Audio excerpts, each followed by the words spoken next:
We are very privileged and honored to have on a wonderful guest today. He's not only a guest for our podcast, he is also my son, Caleb Munton. And today's show, we'll be talking about the Yips. And for those who don't understand or haven't heard the word Yips, it's been in the national news with Jose Altuve of late, but it is when you have a skill, a learned skill that suddenly leaves you for no expected reason, no real reason. And you cannot do that skill that is learned over years and years.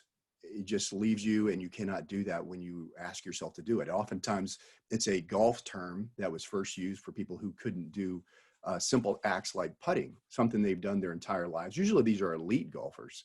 A lot of times, like college, pro, people who've been doing it a long time. Baseball's best known for throwing. There's been catchers, Mackey Sasser's named in baseball there for a while for a guy named Steve Blass, who had it back in the 1960s, where he suddenly couldn't throw a baseball. He was a pitcher. And there's been numerous accounts of it, probably the most recent, other than Jose Altuve, where Steve Saxon and Chuck Knobloch, both all-star second basemen, like long-time careers, and suddenly couldn't throw the ball from second base to first base. And so Caleb's going to tell his story and kind of tell his journey through this. And Caleb, I'm going to tell your part of your story here, Caleb, just so he's a very humble kid. But Caleb had a very outstanding high school career where he won part of two state championship teams in the state of Texas, had key instrumental parts, especially in the second one of those. He had set records at his high school and signed to be a Division I full tuition ride collegiate baseball player his sophomore year. And so I'm going to let him kind of tell his journey, because I know 4 years ago when this started for Caleb, he would have really appreciated somebody kind of telling their story, because a part of it, I think you feel alone. So Caleb, I'll let you take it from there and kind of tell us your journey with the Yips, and we'll go from there. Yeah, thanks, Dad. It's been a crazy ride for sure. It's just so unexpected, and it's kind of an unknown area of baseball and any sport where people just don't really know what to do. You know, if you have problems with mechanics, throwing or hitting, there's thousands of people out there who can help you with that. But when I would go online and look for help with stuff like this, it was hard to find it. And so when it first kind of happened to me was actually before high school was my first experience. It was 15U select baseball. And it was a weird play where I pump faked the ball to third on a back pick. And immediately after pump faking, I actually threw it. And so this kind of messed up my arm action and made my arm feel a little weird. And I threw the ball away and the guy scores. And so I'm like, wow, that was weird, but it's just a normal throwing problem. And then I catch myself on the next batter. It's a strikeout with nobody on. I try to throw it down to third, and all of a sudden I'm thinking about how to throw the baseball. And I throw this ball about 20 feet over the third baseman's head. And it's like, what just happened? I'm like, I've made that throw 1,000 times, and all of a sudden it's like I'm thinking about it. My arm feels like 1,000 pounds, and the ball feels weightless. Is kind of a good way to describe it. And I just can't make this throw down to third base. And so kind of talked to my dad about it, and it's like, okay, just work through it. I don't think it's that big of a deal. And so I get through it then. It's not a big deal. I played great my freshman year of high school, never even think about it again. And then my sophomore year, I get pulled up to practice with varsity. I'm probably going to be the varsity catcher this next year. And so our first practice, we're doing bunts. And of course, I'm the nervous sophomore. It's a senior-led team. There's a ton of seniors. I want to impress them all. And my first practice, we're doing bunts, and I cannot throw the ball to any base to save my life.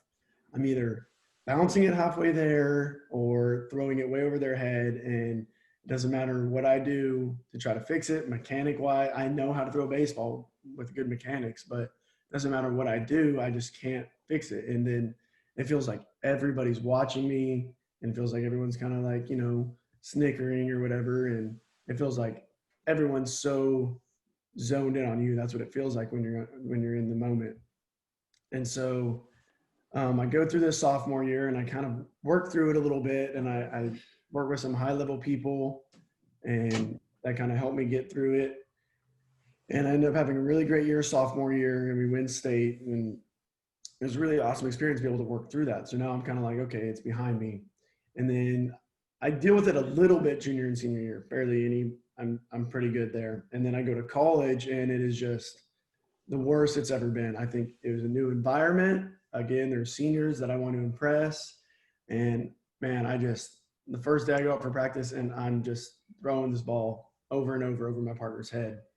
And, it was a pretty hard experience to go through just because, this school just offered me a full ride and I feel like I really need to produce for them. And, I'm trying to impress everyone. And here I am, I can't even do one of the most simple acts in baseball.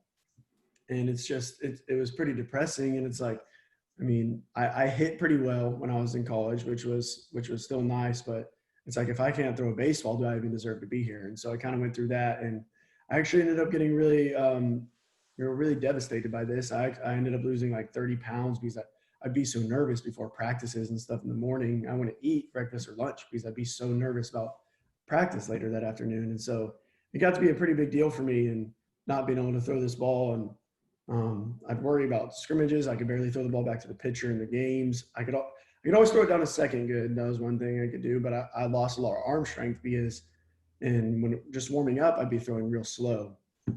And so it was a hard thing to go through for sure. And it took a toll on me, but I'm really working through it now, and I'm in a really good place with it. And I have a lot of good tools to use and a lot of good people that are surrounding me, helping me. So that's where I'm at right now. Hey, Caleb, it's Dan. I want to thank you for taking the time to talk to us about this.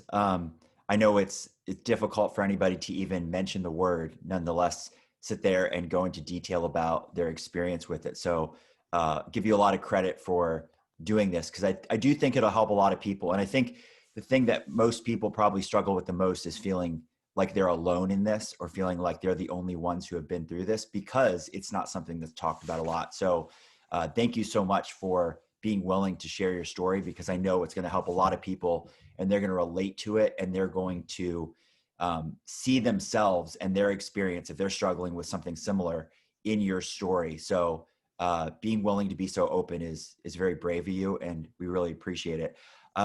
One of the questions I have is, what did you decide, let me say this better. When did you decide that you would share what was going on with your family, with your dad or mom or whoever else, so you could then seek out, I guess, the first step in addressing it or getting help? So that 16U year of baseball, when that first happened, I texted, my dad wasn't at the tournament, he had to work. And so I texted him, I'm like, Dad, this weird thing happened today. And I was like, some of my teammates are calling it the yips. I was young. I'm a 15-year-old kid. I didn't really know what that meant. And so I was like, some of the kids on the team are calling it the yips. And he's like, oh, I wouldn't call it the yips. I think you should just chew some gum.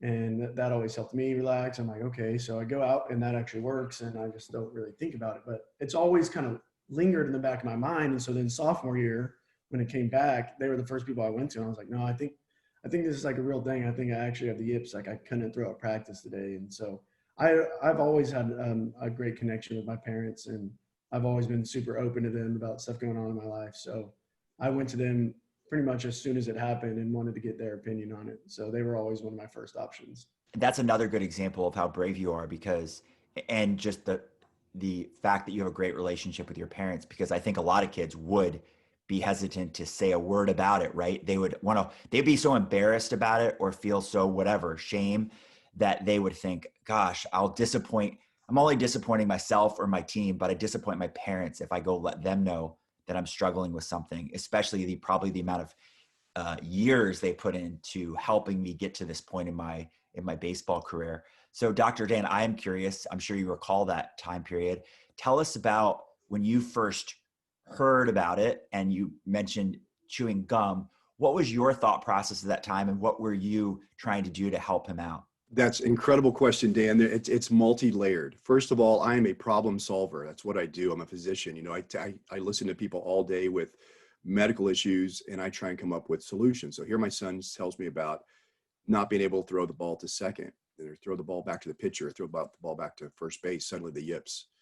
So I immediately go into problem solving mode. To make things even more interesting is my wife is a sports psychologist. So you can imagine, Caleb has access to a sports medicine physician, a sports psychologist. We have lots of networking abilities. So we start trying to find anybody and everybody that we think could help us with this.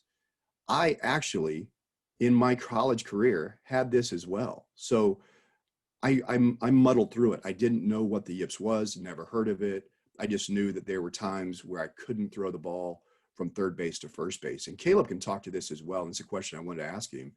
I always felt like my yips created the anxiety. Anxiety did not create my yips. I don't know. It's a very, it seems like a very small point, because people who oftentimes hear of players having the yips almost incorporated into a choking mentality, or there's something wrong with their ability to handle anxiety.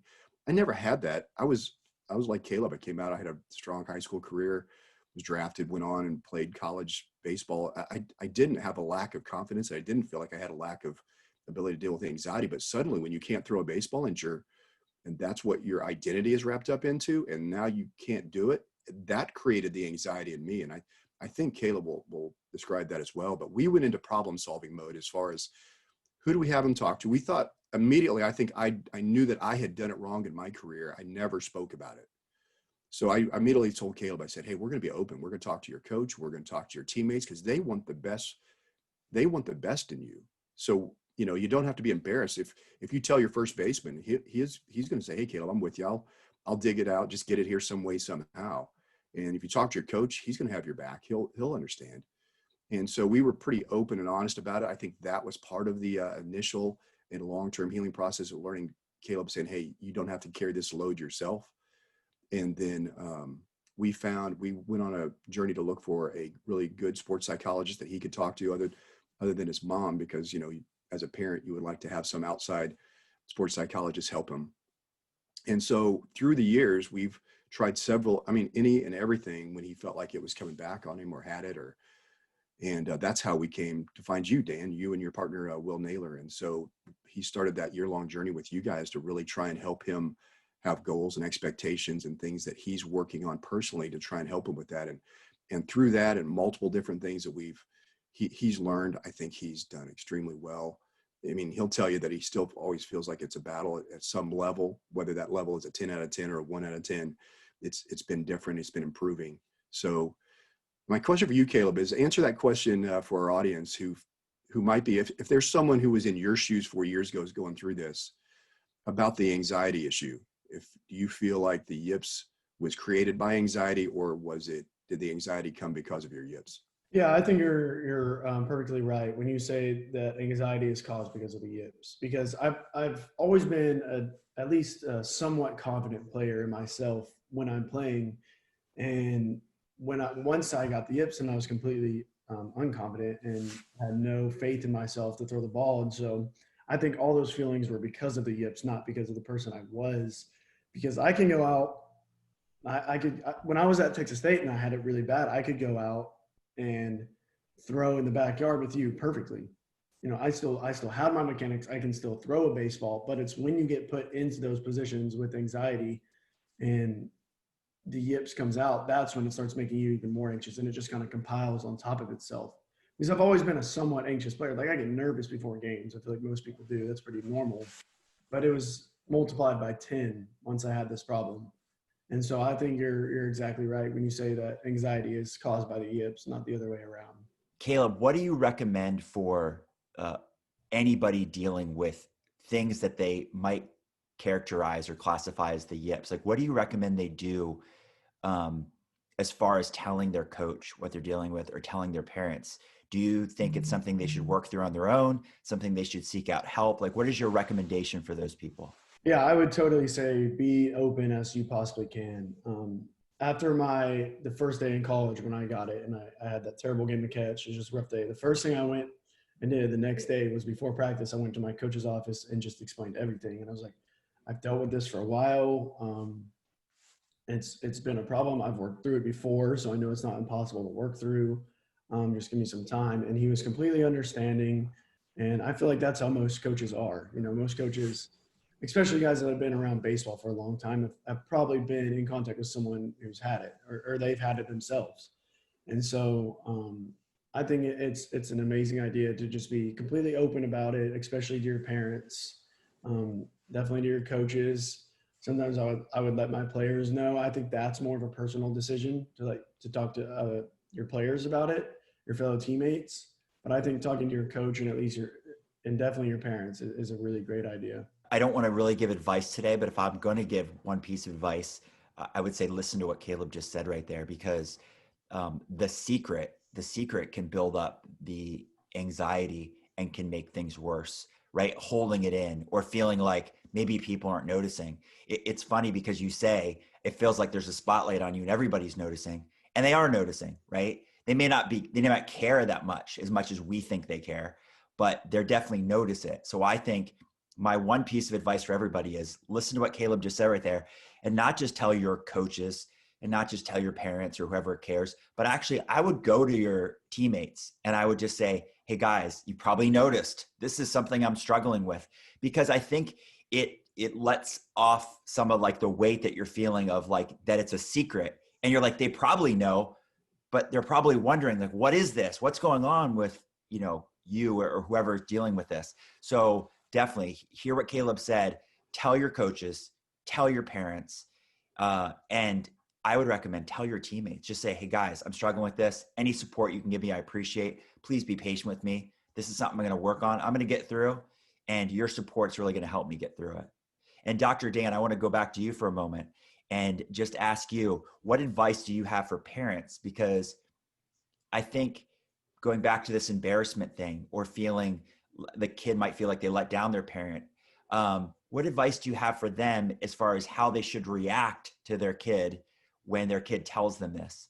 Let me give you a lot of the things that we both have learned over time and the things that I did wrong over time. First of all, don't ignore it. That's the classic baseball analogy of that's the road most players go down, is they want to ignore it. And so when even if you tell your parents, my first gut instinct was I actually probably knew it was the yips when Caleb first told me about it, was I didn't take it serious enough how severe his anxiety was. Because it's almost like, okay, Caleb, you have the yips, you're doing this and you're doing that. And he'd be telling me, yeah, man, Dad, I can't really eat. I can't do it. I don't think I really acknowledged how severe it was until Caleb went to college at 217. He came home for Christmas at 191. He lost a lot of weight. He was just not eating. There was a time I just decided this isn't about sports anymore. This is about the health of my son. I don't really care about baseball at that point. I cared about my son deep down. I always did, but I was like, this is serious. And the anxiety that yips causes, the depression or anxiety or whatever category you want to lump it into, is real serious. So I wouldn't downplay it, because that part of it, I think we don't want to acknowledge that they have it. And even if you do, you tend to downplay it because you feel like if you really take it too seriously, it's like acknowledging that he has it and he's never going to get over it. So first of all, I would tell him, yeah, you be their greatest fan. Try and find people that you feel like are in his best interest to help him through that road. And so one thing I would encourage is be very, very honest with your son about how it's affecting him, son or daughter, how it's affecting them internally, and seek help if that is the case. And then find those that you really feel like can help in any situation is with the yips, as far as the mechanics of it, which once again, I don't think it's a mechanical issue, but there are mechanics that change. And with the mental aspect of speaking through it and speaking to the teammates, speaking to the coaches, and finding professional help. I would recommend that early on. One of the things that I want to pick out from what you just said there is the mental side, right? Obviously that's my portion of what we talk about here, but I think anybody struggling with any issue, but specifically this issue, should seek some mental professional to work with them on what they're dealing with, right? It doesn't have to be the fix to what they're dealing with, but more of how they're coping, how they're feeling, just in like, just the general sense of life and in this world. So Caleb, I'm curious, if you could remember back to that time, what would you say was more important to you? Was it to fix the problem, or was it, like, talk us through like what you were feeling emotionally or the thoughts that were in your head during this time? And like, if you could have one wish and that wish would be granted, would it be just fix the yips, or would it be something outside of the yips that would be related to it in the way you felt? Yeah, that's a good question. Before I answer that real quick, I just want to add on to kind of what my dad was saying. As a parent, I think one of the most important things they can do is remind their kids that they won't be disappointed in them, because I was so Mhm. worried about disappointing everybody and like being a letdown. And so when my parents would remind me like that they don't love me because I'm good at baseball, or like they're not going to be let down because I make a couple bad throws, that would always help calm me down a little bit. So I think that was a big aspect of it. But yeah, that's a good question. So if I could give myself one piece of advice or fix one thing, I don't think I would take away the yips. I think it's been such a character building process, and I feel like I'm a better person now because of what I went through and the adversity I had to go through. I think it made me a better, stronger person. So I don't think I would take away the yips. I think I would.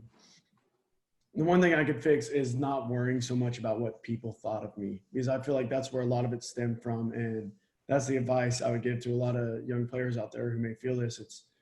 It, you when you're in the moment, you feel like everyone cares so much about your throwing. You feel like everyone is so focused on you making these bad throws. You feel like when you're catching, like for me as a catcher, when I'm catching a bullpen, I'm throwing it back to the pitcher. I'm like, oh, I feel like these pitchers are so worried or so upset at me for lobbing the ball back. But in reality, everyone's worried about themselves. No one's really worried about you, and what you do.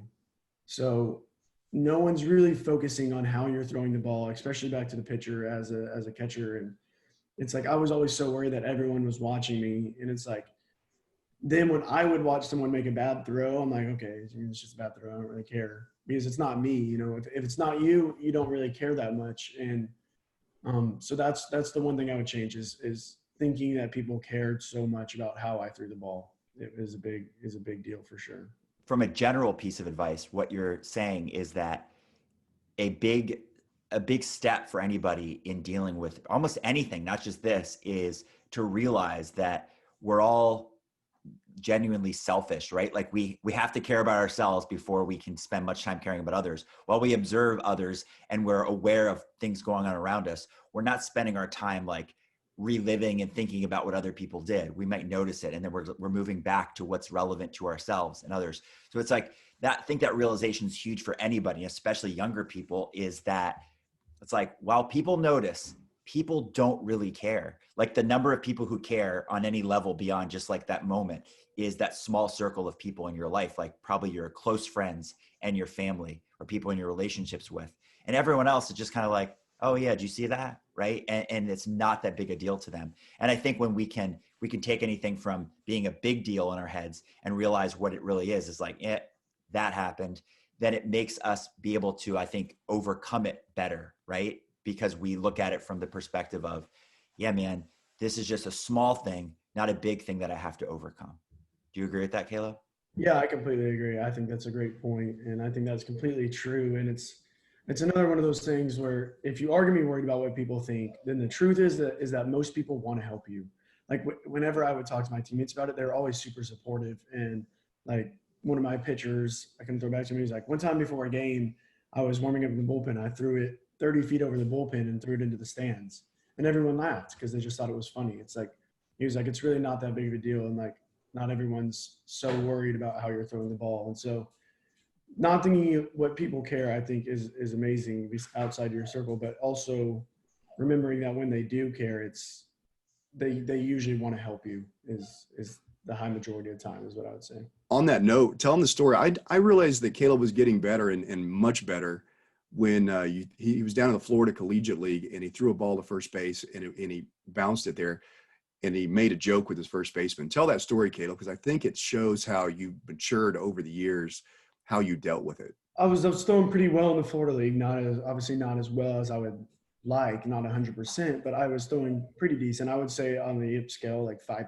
out of 10. So I'm throwing good enough to get it to places, but not my best. And so I have this one bad throw I block a third strike in the dirt, and I feel pretty good. And I'm like, okay, I'm going to make this throw, and I throw it, and it bounces, I would say 7 feet in front of the first baseman. And so if you're really bad in the yips, you're like, oh, that's not a bad throw, actually.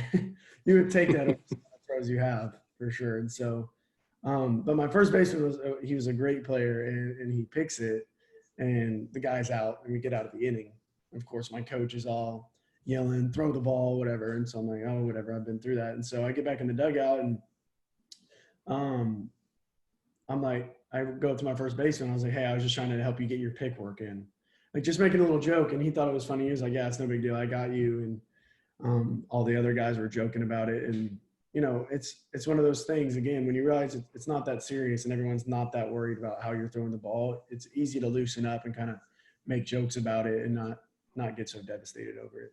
So Caleb, I'm curious if you could share with people, just, you don't have to go in detail, but name some of the things that you tried when you were struggling with this to overcome it, and talk about whatever, like even if a part of that worked, like, oh, that worked for this, that didn't work so well, and just kind of go through a list of things that you've tried and what you think was successful for you. Yeah, a big thing that I still do to this day that really helps me is every time I throw, I listen to music. And so me and my dad have done a little bit of research, and we think that has to do with your right brain kind of being activated, which I won't go into all that, but I think that always really helped me kind of put me in a settling mood, especially if it was a song I could sing along to, like I knew the lyrics. It would help. It kind of just take my mind off throwing and focus on singing those lyrics. I got little headphones I could just put in my ear that are real small that no one can even see, and I would just wear those when I would throw, and that would always really help. So I think that was a big deal. I tried to do more right brain activities like journaling and like listening to classical music, stuff like that. And I think that helped a little bit. I'm obviously a very left brain person. I'm very logical thinker. I'm like my dad, I'm a problem solver. And so I was never a huge fan of that, but I think it did help a little bit, kind of just activating that right brain and getting more creative. And then I tried stuff like smelling salts, like physical stuff like smelling salts, just to kind of get my brain going. Or like we tried like pickle juice, kind of like zesty stuff like that. It's just we had done some research, and somewhere it said that like sour stuff like that will kind of get you going for a little bit. That didn't really help me, I'll be honest. The kind of sour stuff never really helped me out that much. I worked on form for a while. We had a really good friend who helped me, said it was mechanical. And so it's like, I still don't think it's completely mechanical, but I think there are things in your mechanics that change when you throw. And so, like I would work on getting down on my legs and turning my hips, because when I had the yips, I wouldn't do that at all. I'd stand straight up and just kind of lob it up, kind of like my arm was a catapult, just kind of lob it up. And so getting down on my legs and actually making my arm move fast. Obviously that's not going to completely fix it, but I think even just using that correct form when you have the yips is a big deal, because I lost a lot of form and a lot of arm strength when I went through that. So I think keeping your form right and making sure you're still making hard throws, even if they're wild, is better than standing up straight and just lobbing it, in my opinion. So that really helped me. Dad, is there anything else you can think of, little things that we tried like that? Yeah, definitely. I think the two things we tried that maybe you didn't mention were right before a game or a situation, doing some type of a reset. And then also probably the even hypnosis. Those are two things we tried. Yeah, that's true. And that's just something I've just recently started doing. And that's really helped me out where I am right now. Is a good place, and I'm throwing the ball really well. And so that's pretty new, but that's definitely been a help so far. If somebody could only afford, from a time or financial perspective, to do one thing, right? So they're struggling and they're like, I'm going to do one thing. What would you recommend they do with their time and money? Yeah, so that's a hard question. There's a lot of different things out there. And I think one of the most helpful has been the reset for me so far. Just how it's helped me. And it really helps me come back to a level place, like emotionally and physically, and I can just kind of calm myself down. And I think that's a big deal. Being able to do that in a moment where you feel those bad emotions arise, that anxiety arise, and being able to just bring yourself back down is a really big deal. And so I think that's really helpful, looking into that. And then one other thing that's a little bit easier than that is listening to music. I think has helped me along the way a lot. Just putting some headphones in and throwing with music as you do it, I think has been a super big help for me. Well, Caleb, I tell you what, man, telling your story and in this journey has been really amazing to me, because, this, for parents, people don't realize that as parents, you struggle more sometimes when you watch your kids go through it than when you go through it personally. It's much more difficult because you want to do something that gives them immediate results. And I found with the yips, it is something that you really have to work diligently at. And it has to be something that you give time and effort to. I love the fact that now Caleb says he wouldn't make the yips go away if he was given that choice because it's made him a better person. I 100% agree.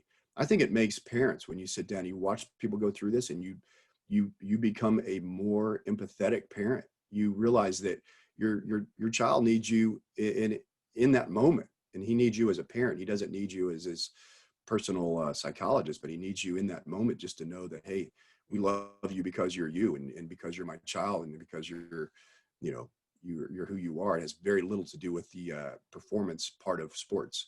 And so I think it's helped me as a parent be better. Caleb and I have, he's been reading a book, and I think it's been helpful, called The Obstacle is the Way. But it really is sometimes, I think, the obstacle, even though we consider the yips, it was a drain on he and I, trying to get him through this. But I think overall, if I look back at this journey now, it's been a journey that's made us both better. And so the obstacle has been, in some ways, a godsend. And so I would take that away as a parent. If you're listening to this and you have a child going through this, it can be a good thing. It's like an iron going through iron. It's like going through a forge. It sharpens you and makes you better. So I appreciate you coming on, Caleb, and talk about that. I know it's hard. We always talk. We still, even to this day, we kind of debate sometimes whether or not we should go into detail with it. Do we let coaches know? Do we let teammates know? Man, as a parent now, looking back, I think 100%. I think it's the best. I think honesty is always the best policy. So yeah, Dan, thanks for letting Caleb and I talk about this. Again, thank you so much, Caleb. You're awesome. Thank you for sharing everything you shared. And if there are just a couple takeaways, I'm repeating myself, it is, if you're struggling with this, or even think you might be struggling with this, please reach out and seek help. Start with the people closest to you, whether that's your parents, someone you're in a relationship with, your coaches, whoever. Just ask them, just say, here's what I'm dealing with. Can you help me? Just be willing to ask for help. If you're so brave, please share it with your teammates, your struggles, because I think, as Caleb said, most of them are there to support you. And it gets some pressure off of you do they notice? Are they watching? Just share with them.